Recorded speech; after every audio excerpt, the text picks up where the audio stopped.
Es un placer daros la bienvenida a la primera Science Talk de 2025, una iniciativa del Ayuntamiento de Viladecans dentro del proyecto Ciencia Viladecans que cuenta con el soporte de la FECIT. Hoy tenemos la suerte de contar con el doctor David Pino, catedrático del Departamento de Física de la Universitat Politécnica de Cataluña, y además de su destacada labor académica, David es miembro del Grupo de Trabajo de Salud Ambiental de la Sociedad Catalana de Pediatría y cuenta con una amplia experiencia en las ciencias atmosféricas. Su investigación ha abordado temas tan diversos como inundaciones históricas, la dinámica de la capa límite atmosférica y, de especial interés para esta tarde, cómo las concentraciones de contaminantes afectan a nuestra salud. Antes de empezar, sí que os pediría que mantengáis los micrófonos apagados para que podamos escuchar sin interrupciones. Cualquier tipo de pregunta la podéis introducir en el chat y igualmente al finalizar la charla habrá un turno de preguntas. Si queréis participar, simplemente levantad la mano y os daremos paso. Bueno, ahora sí que sin más dilación doy paso a David para que nos hable de la calidad del aire, salud, hechos y posibles soluciones. Muchas gracias. Gracias primero al Ayuntamiento de Viladecans por esta invitación y a la Fundación Española para la Ciencia y la Tecnología que hace posible estas charlas. Bueno, en esta charla lo que quiero hacer es presentar algunos hechos contrastados, muchos a lo mejor ya son conocidos por la audiencia, otros no, y algunas de las posibles soluciones que puede haber para mejorar la calidad del aire y por lo tanto la salud, como veremos. El día escogido fue el 21 de enero, hace tiempo ya, y resulta que el 21 de enero hay un aviso por un contaminante que saldrá durante la charla en Barcelona y 39 municipios del área metropolitana y un poco más allá, por partículas de menos de 10 micras. Hay un aviso para ayer y hoy también, y no sé si seguirá mañana en función del pronóstico. Pero existe un marco más amplio. Yo me voy a centrar en contaminación, pero la contaminación atmosférica está dentro de un marco mucho más amplio que daría para otra charla o muchas otras charlas, que es la crisis climática. La crisis climática es también una crisis de salud y la crisis climática tiene muchas patas para que nos entendamos. Una de ellas es la contaminación atmosférica, que está producida principalmente por la misma actividad humana que produce el aumento de dióxido de carbono y otros gases de efecto invernadero. No me voy simplemente voy a poner esta transparencia y me voy a centrar en contaminación atmosférica, y solo habrá una página que hablará de CO2, que estrictamente hablando no es un contaminante atmosférico. Empecemos con 9 hechos diferentes que relacionan contaminación con salud. El primer hecho, que no necesariamente está relacionado con el medio ambiente, es que nuestra salud depende de lo que se llaman determinantes sociales.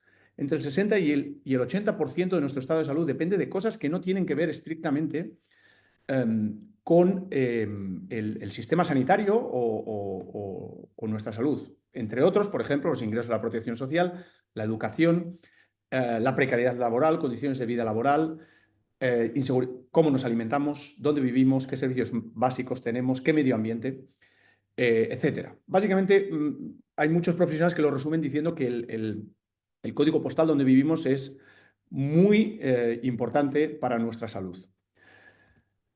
El segundo hecho es que los principales contaminantes que nos afectan a la salud los he marcado aquí. Voy a hablar de estos dos principales: óxidos de nitrógeno y partículas de diferentes tamaños. Son partículas microscópicas de diferente tamaño.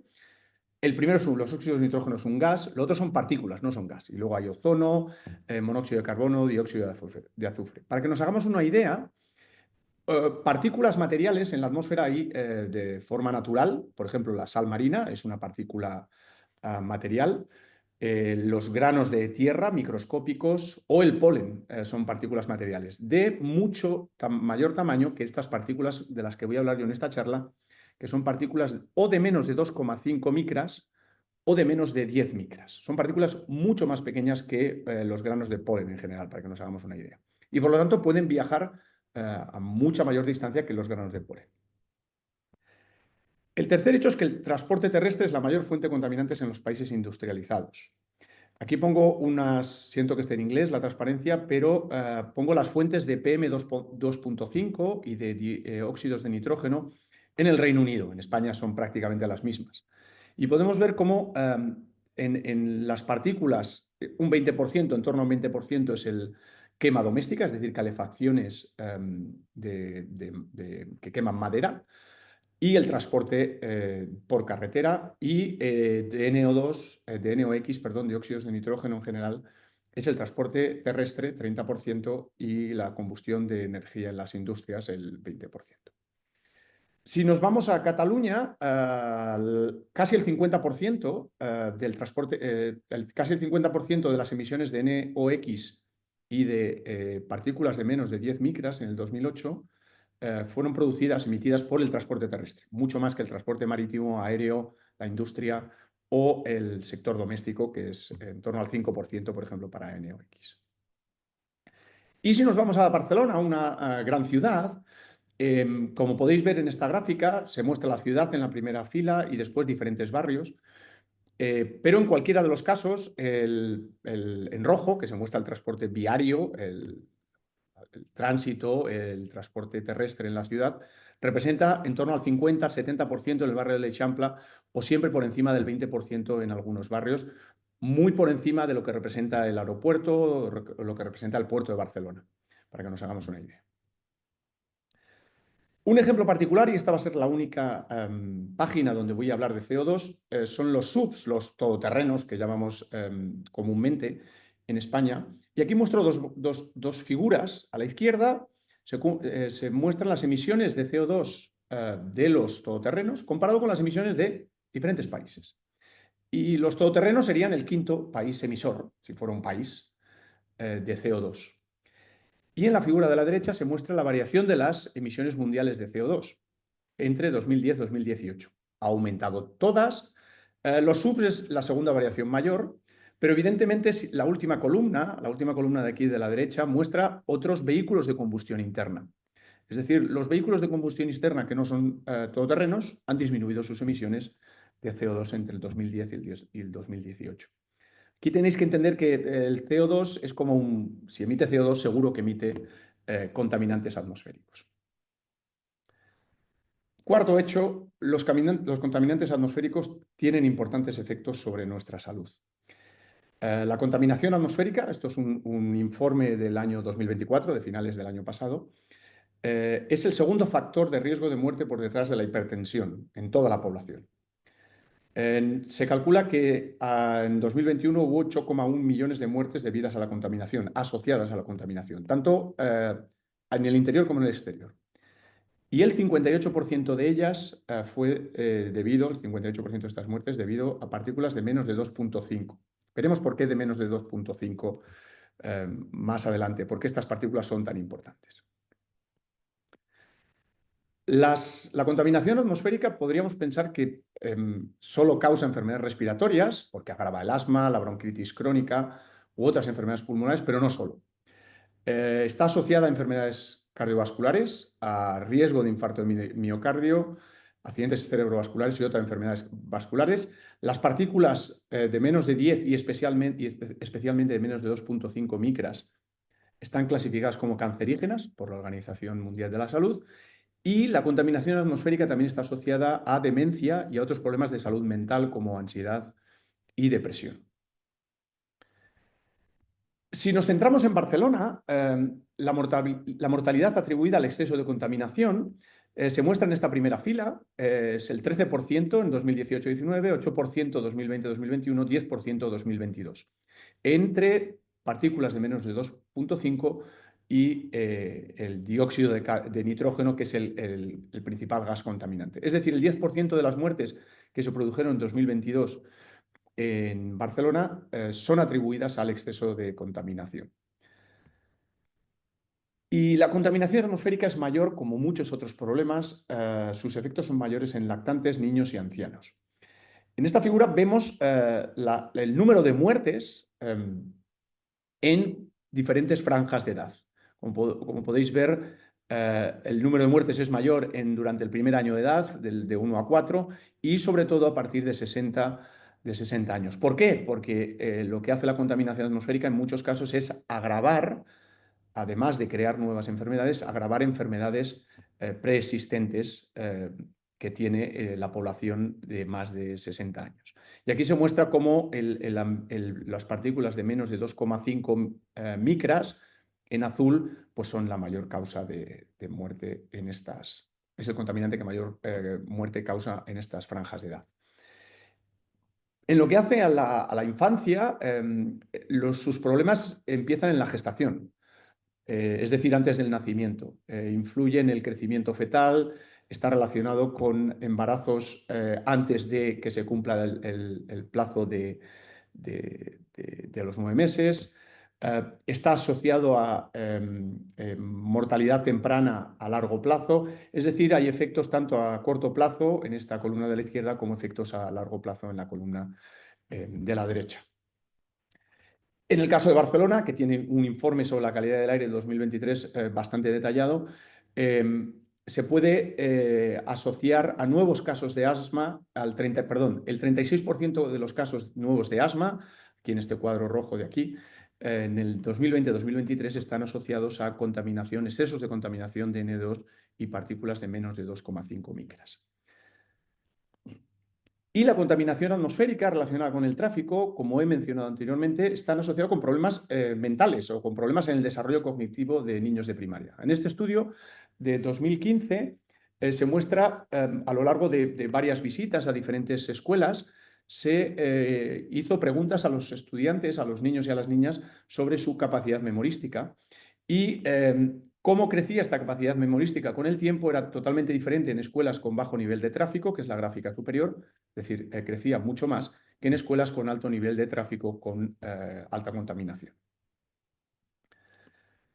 Sexto hecho, existen límites legales impuestos por la Unión Europea y recomendados por la Organización Mundial de la Salud de la concentración de de diferentes contaminantes. Hay límites puntuales, es decir, para un día o para menos de un día, y hay límites de promedio anual. Aquí he puesto, en la mayoría de los casos, es el promedio anual. En negro se muestra el límite de calidad que impone la Unión Europea en la nueva directiva del 2024, que es obligado cumplimiento a partir del 2030. Y en rojo se muestran los límites recomendados por la Organización Mundial de la Salud, que están en general claramente por debajo de los límites impuestos por la Unión Europea que hay que cumplir a partir del 2020.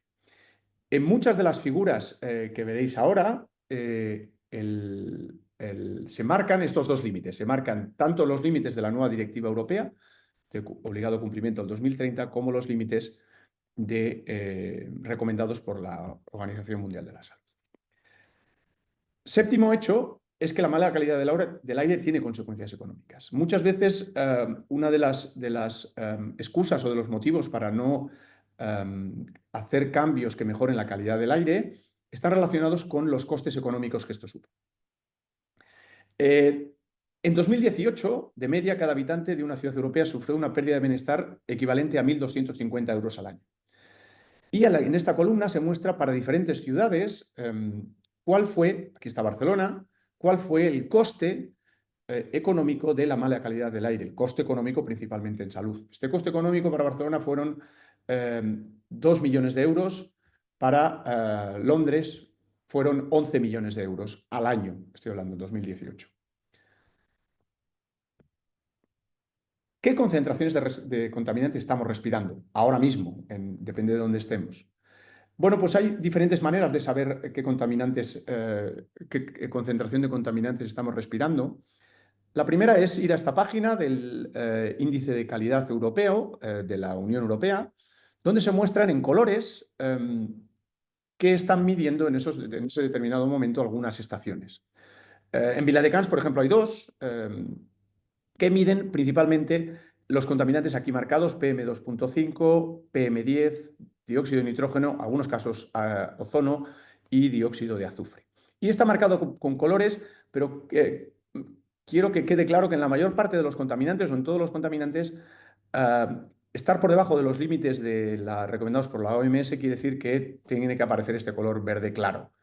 A partir de verde oscuro, amarillo, rojo, estamos claramente en niveles por encima de los recomendados por la Organización Mundial de la Salud y en muchos casos por encima de los recomendados perdón, de los impuestos a partir del año 2030 por la Unión Europea. Aquí pongo un ejemplo, este es el mapa que hay en Cataluña. Aquí veis varios puntos que son varias estaciones. Esto es Lleida y aquí marco Manlleu, que te dice que la calidad del aire es muy baja. Esto es de hace unos días, el 16 de enero. Es muy baja debido a alta concentración de partículas 2.5. Y aquí se muestra el acumulado en 365 días. Como veis en el acumulado 365 días, solo el 25% de los días del año en esta estación, en Manlleu, en el Hospital Comarcal, hubo una calidad del aire que fuera no buena, sino moderadamente buena. El resto de los días, el 75% de los días del año, la calidad del aire era muy mala. La concentración de media de dióxido de carbono en 2023, esto es en Barcelona, esto es el mapa de Barcelona, y evidentemente, como ya se ha explicado antes, el principal emisor de dióxido de carbono es el transporte terrestre. Y está claro dónde, en promedio, esto es el promedio, en promedio en un año el dióxido de carbono tendría que estar en valores por debajo de, en el caso de la OMS, por debajo de 10, y veis claramente cómo podemos identificar los grandes calles con tránsito intenso que están en Barcelona, rodean Barcelona. Aquí vemos la Ronda de Dalt, la Ronda Litoral, esto es Gran Vía, si no me equivoco, esto es la calle Aragón, Valencia, Mallorca, etc. Esta mancha amarilla que vemos aquí con muy mala calidad del aire es el Eixample. Esto es el promedio en el año 2023 en Barcelona. Y otro problema que tenemos en nuestras ciudades mediterráneas y en muchos casos también españolas es que vivimos en ciudades densas. Por lo tanto, la cantidad de personas expuestas a niveles de contaminación alto es muy grande, muy elevada. Este gráfico a lo mejor es un poco complicado, pero es relativamente fácil de entender. Los colores que pongo aquí son colores de contaminación. Verde ya quiere decir que estamos por encima de los niveles recomendados por la OMS, en el caso de dióxido de nitrógeno aquí. Y aquí lo que se muestra es el porcentaje de población expuesta a esta contaminación. En el caso de Eixample, por ejemplo, el 90% de la población que vive en el barrio de l'Eixample está sometida a niveles de 30 microgramos, mayores de 30 microgramos por metro cúbico, que está claramente por encima, es 3 veces mayor de lo que recomienda la Organización Mundial de la Salud. Aquí vemos Barcelona, en promedio, pues solo el 10% de la población está en niveles que está entre 10 y 20 microgramos metro cúbico, que también está por encima de lo recomendado por la Organización Mundial de la Salud. El mismo gráfico podemos ver, un gráfico similar, podemos ver la población expuesta a niveles, a partículas menores de 2.5 micras. En el caso de Barcelona, pues el 80% de la población está entre 10 y 15 y hay un 20% de la población con valores mayores de 15. El límite recomendado por la OMS es 5. Es decir, el 100% de la población está como mínimo expuesto a niveles del doble o el triple. Y evidentemente la calidad del aire afecta también a los entornos escolares. Es muy mala en los entornos escolares. Igual que es mala en las calles limítrofes de estas escuelas, evidentemente. Porque gran parte de la contaminación está producida de dióxido de carbono, está producida por el tráfico terrestre, por el tránsito de los motores de combustión. Esto es un informe reciente de Ecologistas en Acció del 2024, de noviembre, donde se midió en el entorno de diferentes escuelas. Estas son todas las escuelas. En azul se ven todas las escuelas de Barcelona, Badalona, Sant Cugat, Olot y Viella que participaron en este estudio. En morado están las estaciones oficiales para corroborar que estas medidas están dentro o son compatibles con las medidas de estaciones oficiales. En rojo, esta línea roja marca el límite actual. Esta línea roja del medio marca el límite a partir del año 2030 de obligado cumplimiento. En amarillo marca el límite recomendado por la Organización Mundial de la Salud. Como podéis ver, en lo que es 90% de las escuelas, 95% de las escuelas están con niveles evidentemente todas por encima de los recomendados por la OMS y el 95% con niveles por encima de los propuestos a partir del año 2030 en en la Unión Europea. Pero no solo en entornos metropolitanos como Barcelona y Badalona o Sant Cugat, sino también en Olot o Viella, por ejemplo. Vale, por lo tanto, me voy a decidir y me voy fuera de una gran ciudad. Me voy a un entorno más rural para que los niveles de contaminación sean menores. Bueno, esto puede ser una buena estrategia porque evidentemente reducimos la cantidad de coches que están circulando, pero puede ser una mala estrategia porque hay otros contaminantes, como ya habéis podido intuir, que en los entornos rurales pueden ser mayores. Y aquí pondré un par de gráficas de hace un año exactamente, más o menos, en enero del 2023, medidas oficiales del Departamento de la Generalitat de Cataluña, de estaciones oficiales de la Generalitat de Cataluña, para desde octubre del 2023 hasta enero del 2024 en diferentes estaciones: Lleida en naranja, Manlleu en rojo, Barcelona en gris oscuro, Tarragona en gris claro, para partículas de menos de 10 micras. Y como podéis ver, evidentemente, entornos como Manlleu, que son mucho más rurales, ciudades más pequeñas que Barcelona o que Tarragona, registran niveles de PM10 claramente por encima de los, admitidos en este momento, que son estos 40 microgramos por metro cúbico. Y si miramos PM 2.5, pues exactamente lo mismo. Tanto la estación en Lleida como la estación en Manlleu tienen niveles muy elevados, prácticamente 70 veces mayores que los permitidos por la Unión Europea. ¿Por qué? Pues porque en los entornos rurales hay otra problemática diferente del NO2 producido por el tránsito, que es la quema de biomasa, la quema de madera en las calefacciones. Muchas viviendas tienen chimenea, queman madera, entonces esta madera emite, aparte de otros muchos contaminantes, emite una gran cantidad de partículas 2.5 y 10, y los factores atmosféricos pueden ayudar, factores atmosféricos de gran estabilidad atmosférica que producen las nieblas, que son bastante típicas también de la plana de Vic, pueden favorecer a estos niveles de contaminación. Pero que quede claro que la contaminación no se produce por los factores atmosféricos, sino porque emitimos contaminantes. Lo que pasa es que durante el resto del año, o cuando no se producen estas situaciones atmosféricas, pues la situación atmosférica, la atmósfera ayuda a que la concentración sea menor. Y el último hecho es que, una vez hemos visto esto, una mejor calidad del aire significa más salud. En este gráfico sobre la calidad del aire del 2023 se pone las muertes anuales, se indican las muertes anuales atribuibles, perdón, las muertes, asma y cáncer de pulmón atribuibles a la contaminación. Como podéis ver, diferentes años, 18, 19, 20, 23, si se cumpliera la normativa de la Unión Europea 2030, pues la mortalidad disminuiría claramente. El asma disminuiría claramente y los casos de cáncer de pulmón disminuirían claramente. Por lo tanto, si Barcelona tuviera los niveles de calidad del aire recomendados por la OMS, que no son EU 2030, sino son más estrictos, lo siguiente no ocurriría en Barcelona.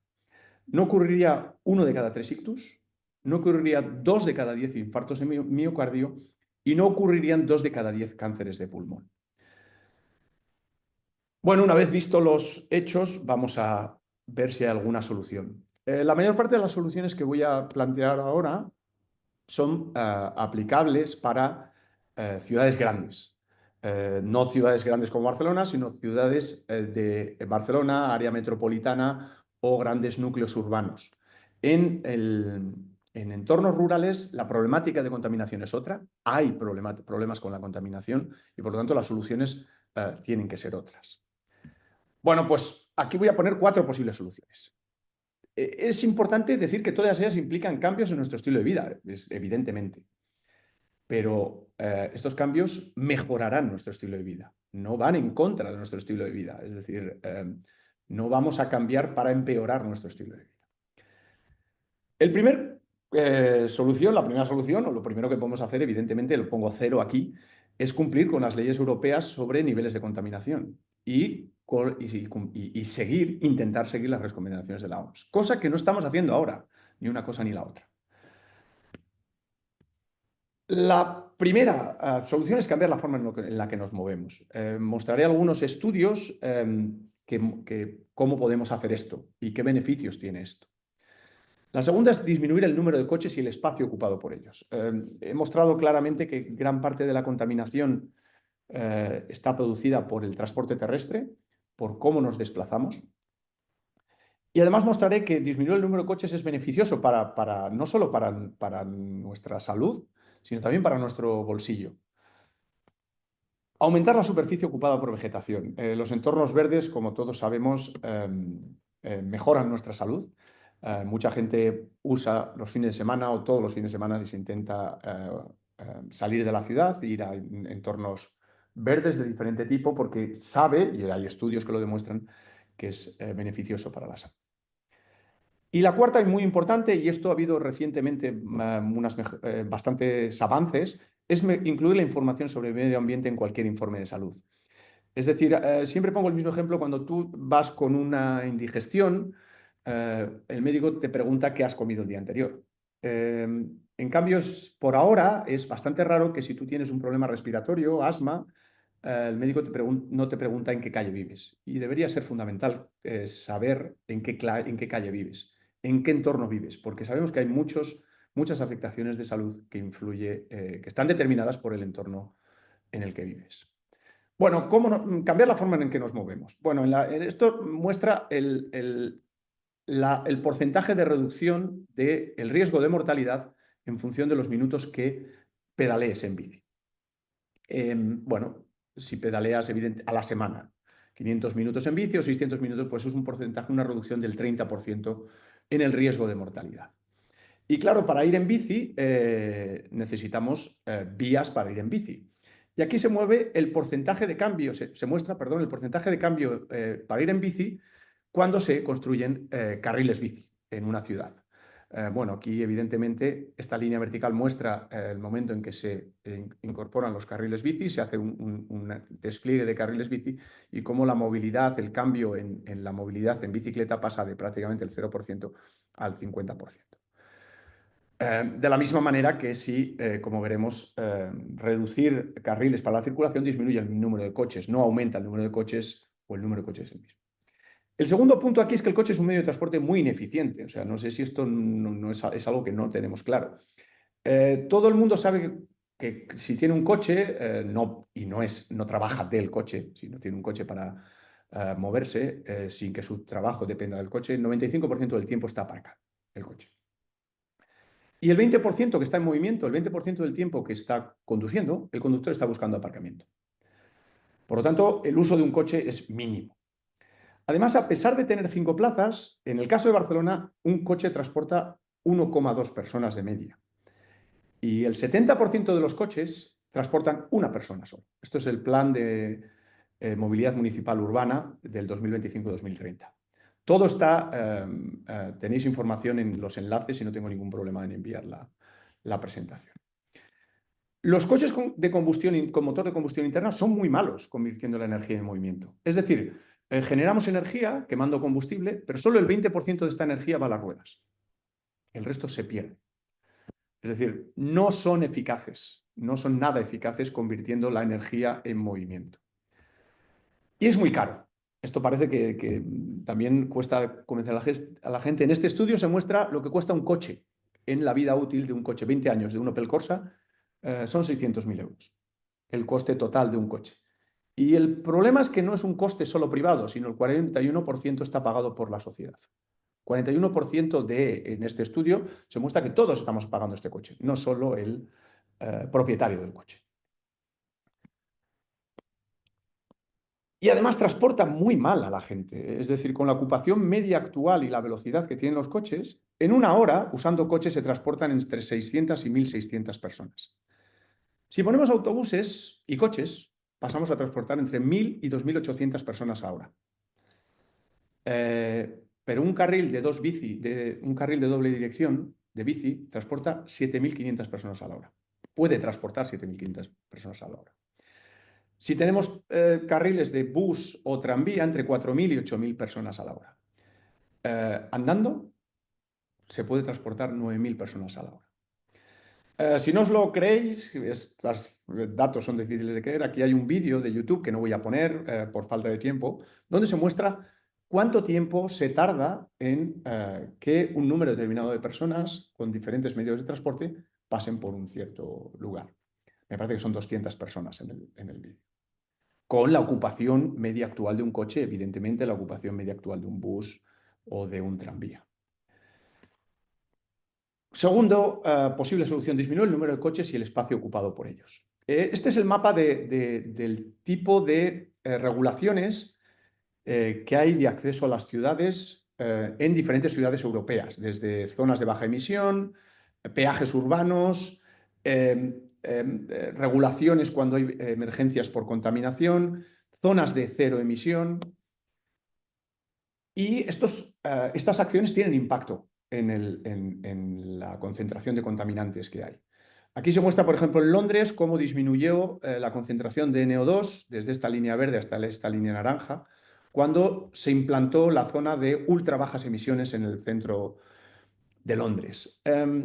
Aquí se muestra en Leipzig, una ciudad de Alemania, qué pasó cuando se implantó una zona de bajas emisiones también con los niveles de partículas.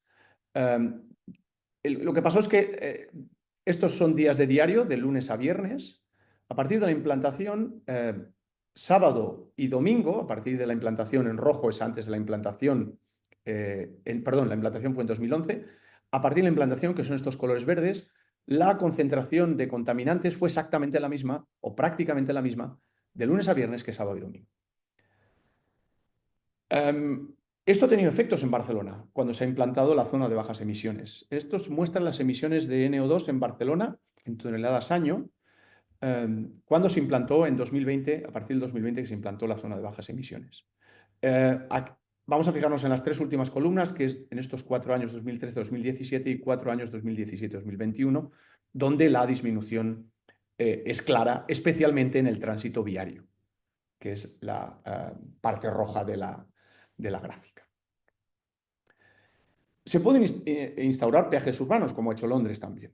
Y aquí se ve cómo cambia el número de coches o las horas que hay coches y minicabs, que son pequeñas furgonetas, a partir de que se implantó el peaje urbano. Y hay este cambio, se puede ver claramente este cambio en el momento que se implantó, cuando, pues evidentemente, los taxis, los autobuses y todo esto no hubo ningún cambio. Evidentemente, el ciclismo aumentó a partir de estos peajes urbanos. Es decir, son acciones que funcionan tanto en reducir el número de vehículos como en reducir la contaminación en el centro de las ciudades. Otro ejemplo claro es las supermanzanas o los ejes verdes que se ha tratado de implantar en Barcelona. Se han implantado algunos, otros por ahora están paralizados. Y de la misma manera que si hacemos carriles bici, la gente va en bici, si quitamos carriles de los coches, es falso que todos esos coches vayan a otra calle y aumente el tráfico en las calles aledañas. Es falso. Es decir, dificultamos la movilidad mediante coche. Llega un momento en que la gente que no necesita usar el coche, no he puesto datos de movilidad en Barcelona por la duración de la charla, deja de usar el coche y utiliza un transporte alternativo. Y a pesar de lo que leemos muchas veces, el comercio minorista no se ve afectado. El comercio minorista, perdón, se ve afectado positivamente por la peatonalización. Hay gente que dice que si no vas en coche a la tienda no irás a la tienda. Esto es falso. Peatonalizar las calles aumenta las ventas de esos comercios que están en esas calles que se han peatonalizado.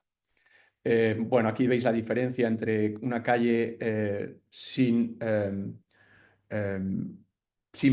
peatonalizada, perdón, estas son las ventas en la línea azul, y no peatonalizada, una calle similar en la línea roja, donde las ventas son menores. Y cuando se peatonaliza, esto es en Barcelona, se peatonaliza una calle, pues bueno, evidentemente las diferencias de ventas aumentan en esta parte de aquí. Al principio prácticamente no hay casi ningún efecto, pero al cabo de los meses se ve el efecto de la peatonalización que aumenta las ventas. aumentar la superficie verde ocupada por vegetación. Esto es un mapa del porcentaje de superficie verde que hay en Barcelona. Bueno, como podéis ver, casi 0% o menos del 10% en prácticamente toda Barcelona, excepto lo que es el Tibidabo y las colinas aledañas o lo que es Montjuïc. Es decir, en el caso de Barcelona hay mucho trabajo por hacer en reverdecer la ciudad. ¿Por qué? Porque hay beneficios de la infraestructura verde urbana. Disminuye el riesgo de enfermedades cardiovasculares y de cáncer, reduce la contaminación atmosférica y acústica, que no he tratado aquí, fomenta la actividad física. La gente que hace deporte prefiere hacer deporte en un eje verde que no en calles rodeadas de tráfico, mejora la salud mental, mejora la memoria y la atención. Y un efecto que no está tratado aquí es que reduce la temperatura urbana, reduce lo que se llama el efecto de calor de isla urbana. Y por último, creo que los profesionales de la salud tienen una gran labor que hacer aquí, en el sentido de poner dentro de la consulta, tanto a nivel pediátrico como atención primaria, cuáles son las condiciones ambientales en las que vive la población. Actualmente en España solo hay 3 unidades de salud medioambiental pediátrica o materno-infantil, una en Murcia, que fue la pionera, otra en La Garrocha, en Olot, en el Hospital de Olot, y otra de muy reciente creación en el Hospital Sant Jan de Déu. Yo creo que los profesionales de salud deben recomendar buena calidad del aire, y yo creo que tienen una labor que hacer. Lamentablemente esto no se estudia en la carrera. Aquí pongo el currículum de medicina de la UB. No hay ni una asignatura sobre salud medioambiental en el grado de medicina actualmente. Y esta ya es mi última transparencia. Muy recientemente se ha publicado una carta sobre la preocupación de los profesionales de la salud por la mala calidad del aire que respiramos, una carta que se ha impulsado desde el Colegio de Médicos de Barcelona, la Sociedad Catalana de Pediatría, el Instituto de Salud Global y 2 entidades sociales, Revolta Escolar y Eixample Respira. Yo he colaborado en la redacción de la carta y, bueno, aquí tenéis el QR por si os queréis adherir a nivel personal, o también se pueden adherir instituciones. Y eso es todo. Me parece, muchas gracias. Quiero agradecer a Ferran Campillo y a Elena Codina, 2 pediatras del Grupo de Trabajo de Salud Medioambiental de la Sociedad Catalana de Pediatría, a Caroline Dager y Mónica Ugalde del Instituto de Salud Global de Barcelona, y a Genís Domínguez de Eixample Respira por lo que he aprendido a su lado y por recomendaciones que me han dado. Muchísimas gracias. Muchas gracias, David, por la ponencia. Creo que los datos que has presentado nos invitan a reflexionar y seguir sensibilizando sobre la problemática de la contaminación para llevar a cabo tanto tus posibles soluciones como todas las que se nos ocurran. Vamos a abrir el turno de preguntas, si os parece bien, y empezamos con Irene. Irene nos ha dejado en el chat 3 preguntas. Te voy a ir leyendo. En la web que se ha mostrado de European Air Quality Index, los datos de las estaciones que se muestran son oficiales. Me refiero que sean estaciones bien calibradas y fiables. Sí, son oficiales. De hecho, no he puesto la de la de Cannes porque no. Hoy me parece que tenía niveles altos de contaminación. Perdón, voy a ir a.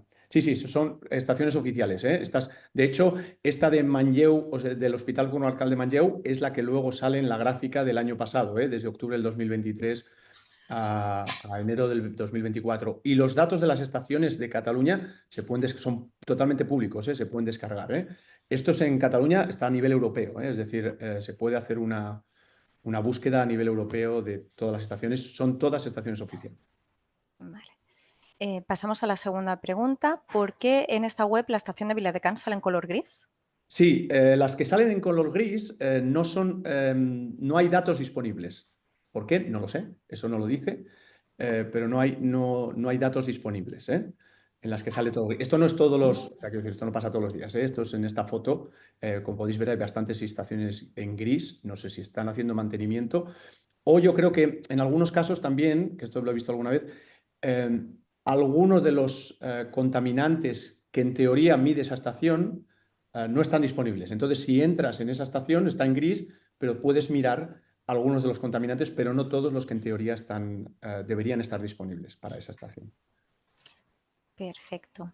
La tercera pregunta. Hace pocos días y durante unos meses, si consultabas en la app del tiempo que tiene iPhone, ponía que la calidad del aire en nuestra ciudad, en Viladecans en este caso, era muy nociva. ¿Sabéis por qué? ¿Puede estar relacionado con la contaminación procedente del puerto y aeropuertos cercanos? Em, a ver, o sea, puede estar relacionado con el aeropuerto, con el puerto no, básicamente, bueno, o en general no, básicamente porque el tipo de combustible que queman los barcos es diferente del que usan los coches, para que nos entendamos, o el tráfico rodado.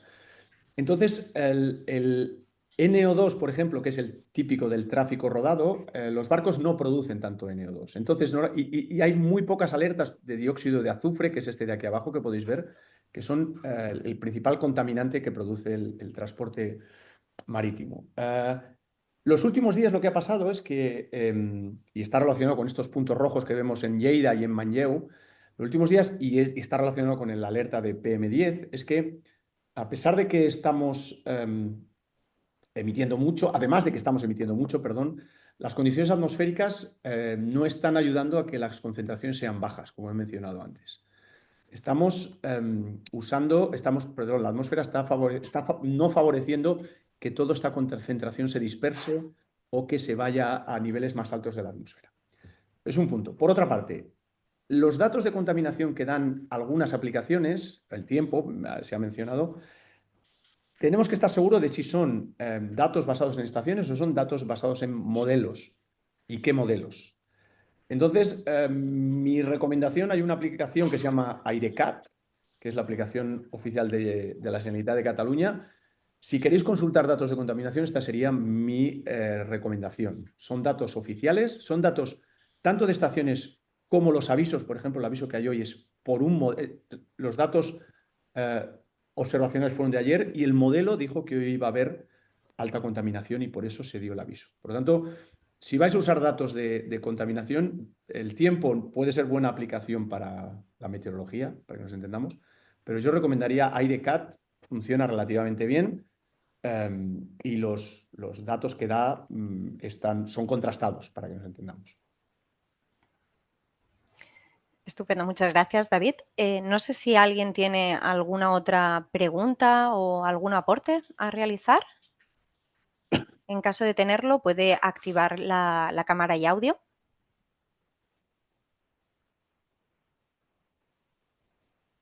Vale. Bueno, pues parece que no. Igualmente, leemos los comentarios que nos han dejado en el chat. Andrés Yuc nos comenta: muchas gracias por la presentación, especialmente por las recomendaciones. Matilde Ariza, impresionante, mil gracias. Es una profesora desde Antequera. Y Silvia Palero: hola, gracias por la charla. Quería saber cómo se puede atribuir una muerte a la contaminación ambiental y no a otros factores. Es muy buena pregunta, es muy buena pregunta. Para que lo primero que quiero decir es que en muchos casos hay muchos casos en que no está clara a qué se atribuye la muerte de una persona. Es decir, todos pensamos que hay un certificado de defunción, pero en el certificado de defunción no sale, yo qué sé, infarto de miocardio. Pues infarto de miocardio, ¿a qué se puede atribuir? Se puede atribuir a la contaminación, se puede atribuir, por ejemplo, al calor. Es decir, lo que se hace para contaminación se hace durante las olas de calor, es decir, se atribuyen muertes a excesos de temperaturas. Entonces, ¿cómo se hace esto? Esto se hace de manera estadística. Es decir, tú tienes, o todos los países o todas las comunidades autónomas tienen unas muertes esperadas. Es decir, las muertes esperadas durante el mes de diciembre, las muertes esperadas durante el verano, durante el 2023, etcétera. Y miden excesos de mortalidad. Es decir, estos somos capaces de saber que, bueno, por ejemplo, típicamente la COVID hubo un exceso de mortalidad respecto al promedio elevadísimo. Entonces, lo que se hace es, con este exceso de mortalidad, se intenta ver cuáles son las causas de este exceso de mortalidad. En el caso de la COVID era relativamente fácil porque los síntomas estaban claros. Muchos casos, al principio no, pero en muchos casos había un test, tenías COVID. y entonces se atribuyó muchas muertes a COVID. En el caso de la contaminación o en el caso del exceso de temperatura o de frío, de casos de frío, lo que se hace es relacionar este exceso con las causas que hayan pasado durante este periodo.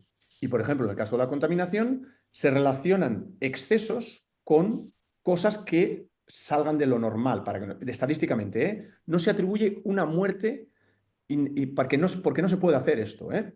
Una muerte concreta a contaminación de NO2. No, no, sino que si los niveles de contaminación de NO2 eran mayores de lo normal, sabemos que afectan a la salud, podemos explicar estadísticamente este exceso de muertes a la contaminación. Y voy a poner un ejemplo. En lo que llevamos de año 2025, ha habido más de 100 muertes en Cataluña producidas por el frío, porque hacía más frío de lo habitual. Y estas muertes se asocian al frío de manera estadística. Es decir, estas muertes no es que las personas hayan muerto congeladas. Evidentemente no estamos hablando de esto. Estamos hablando de que las bajas temperaturas acentúan algunas enfermedades que pueda tener esa persona. Entonces, esta muerte se atribuye evidentemente a esa enfermedad, pero si no hubiera habido esas bajas temperaturas, esta persona no tendría por qué haber muerto. Os animo a que busquéis un estudio que hicimos con profesionales del Departamento de Salud de un exceso de mortalidad que hubo en el verano del 2022. Y en aquel entonces no quedó claro, había un exceso de mortalidad y no quedaba claro de si el exceso de mortalidad era producida por la pandemia de COVID, estábamos saliendo de la pandemia de COVID, pero todavía había COVID, o por exceso de calor. El problema además es que en estas muertes, tanto por exceso por temperaturas altas o temperaturas bajas o COVID, la mayor parte de los fallecimientos son de personas por encima de 65 años.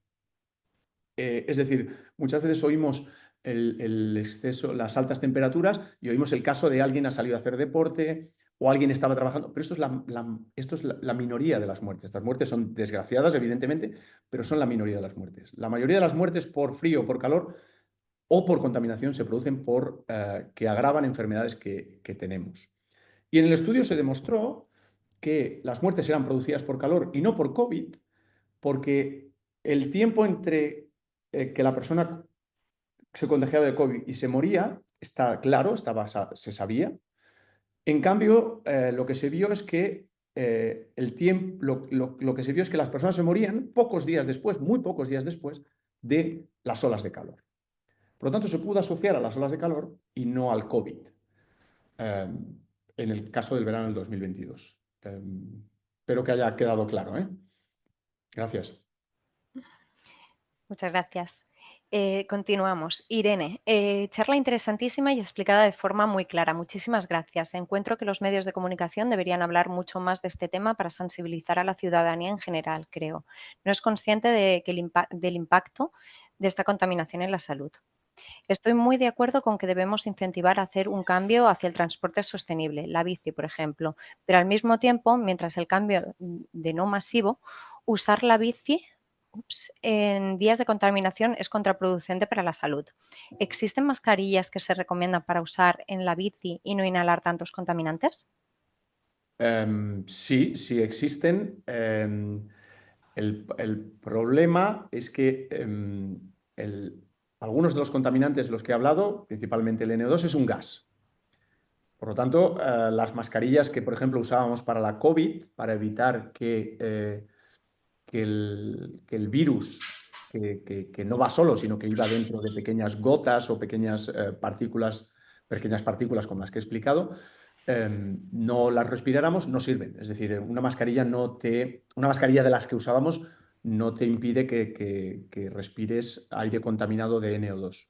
Por lo tanto, hay mascarillas, hay algunas personas en Barcelona que las llevan, pero son demasiado aparatosas, para que nos entendamos. Son mascarillas tipo con filtros aquí, con gomas, etcétera. Sí, es decir, de todas maneras, pensemos que la mayor parte de coger una bici no excepto si que estamos hablando de pendientes muy grandes y todo esto, y tenemos un estado de salud normal, ir en bici no nos debería cansar más que caminar. Es decir, no estamos haciendo un sobreesfuerzo, es decir, las pulsaciones no se elevan en exceso, ¿eh? Estoy hablando no de personas muy, muy mayores, evidentemente, sino para la mayoría de la población ir en bici no debería cansar más que ir andando. Por lo tanto, la cantidad de aire que estamos respirando yendo en bici no debería ser mucho mayor, si no hacemos un esfuerzo grande, que la que hacemos caminando. Por lo tanto, ¿hay mascarillas? Sí, son mascarillas un poco aparatosas, un poco caras, con filtros que hay que cambiar, pero mi mensaje es que ir en bici no es hacer deporte. Si vas a muchos países, Dinamarca o Países Bajos, hay gente de avanzada edad que sigue yendo en bici. Sin pendientes grandes, sin tener que subir cuestas importantes. A continuación, Jordi Mazón nos pregunta, ¿crees que el despliegue del vehículo eléctrico es una solución a la contaminación urbana? Hay algún informe que dice que se le asocia un aumento de emisiones de partículas. Sí, esto no lo he comentado por falta de tiempo, pero las partículas mm, que se miden en las ciudades, que no están producidas por las calefacciones domésticas, para que nos entendamos, están asociadas a dos tipos de fenómenos. Emisiones que producen los frenos de los coches. Cada vez que frenamos se producen partículas materiales. Las ruedas, cuando se desgastan, producen partículas materiales también. Y a recirculación, es decir, cada vez que pasa un coche, este coche, partículas que se han depositado en el suelo, las vuelven a poner en la atmósfera. Entonces, en el caso del NO2, sí, el vehículo eléctrico reduce las emisiones de NO2 de manera total porque no hay un motor de combustión interna. Eso está claro.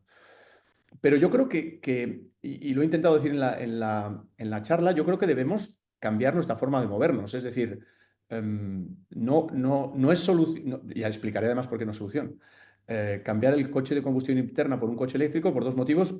Las partículas materiales seguirán estando allí y no hay suficiente material, elementos, material para construir todas las baterías para que todos los coches de combustión interna sean coches eléctricos. Es decir, este cálculo lo hicieron en el Reino Unido hace un par de años o 3 años, para transformar para que el 30% de los coches que se mueven en Gran Bretaña fueran eléctricos, el 30% necesitarían todo el litio del mundo.